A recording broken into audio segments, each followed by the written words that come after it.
साल ऐसा 1370 में तकरीब के शहर में एक नन्हा जहान पैदा हुआ जिसका नाम यूसुफ बिन अयूब रखा गया, वही जो आने वाले ज़मानों में सलाहदीन अयूबी के नाम से जाना जाएगा। उस घर में मोहब्बत, दुआओं और अजमत के ख्वाबों के साथ उसकी ज़िंदगी का आगाज़ हुआ।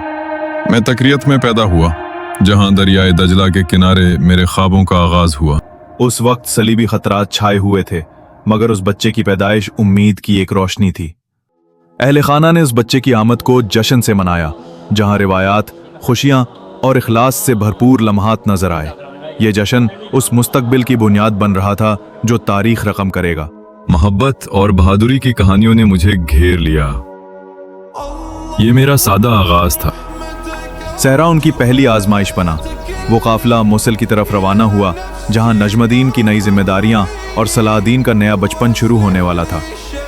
ये सफर उनके इरादे और अज़्म का मजहर था। मोसल ने हमें बुलाया, एक नया सफर सहरा में शुरू हुआ। मोसल के महल में इमादुद्दीन जंगी ने उनका पुरतपाक इस्तकबाल किया। सलाहदीन की नन्ही आंखों में हैरत चमक रही थी, जो एक नई दुनिया को देख रही थी। यही लम्हा उनकी नई जिंदगी का आगाज था। मोसल का महल एक अजीम दुनिया था। मैंने उसकी शान महसूस की। मोसल में सलाहदीन का बचपन शुरू हुआ। लकड़ी की तलवार से खेलना और नजमुद्दीन व शेरको की बहादुरी की दास्तानें सुनना, ये सब उसके दिल में जज्बा पैदा कर रहे थे। ये सबक उसकी शख्सियत की तामीर कर रहे थे। मोसल मेरा खेल का मैदान था। बहादुरों की कहानियों ने मेरे दिल में आग जला दी। 5 बरस की उम्र में वो बालबक मुंतकिल हुए।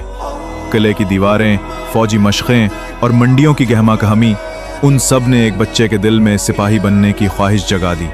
बालबक का किला मेरे लिए एक ख्वाब था। मैं उसके राज जानना चाहता था। 7 साल की उम्र में उसने कुरान, फ़क़ा और फल्कियात की तालीम हासिल की और शेरको के साथ तलवारबाजी की मश्क भी की। इल्म और हुनर की आमेज़िश एक रहनुमा को जन्म दे रही थी। कुरान और तलवार मेरी दुनिया बन गए। मैं हर लम्हा सीख रहा था। 10 बरस की उम्र में पहली बार हकीकी तलवार हाथ में ली और घोड़े पर सवार हुआ। मुश्किल जरूर थी, मगर हौसला बुलंद था। उस कामयाबी ने उसके इरादों को मजीद मजबूत किया। पहला तरबियत मुश्किल था, पर चचा शेरको का यकीन मुझे हौसला दे रहा था। 12 बरस की उम्र में शेरको ने उसे क़यादत का पहला सबक दिया कि एक रहनुमा के लिए इत्तेहाद और इंसाफ जरूरी हैं। यही सबक उसके दिल में रोशनी बनकर जागुज़े हुआ।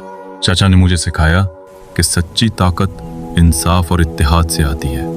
जब वो 14 बरस का हुआ तो पहली बार जंग का मंजर अपनी आंखों से देखा। तलवारों की झनकार, गिर्दो गुबार और एक नौजवान जो खौफ और हौसले के दरमियान खड़ा था।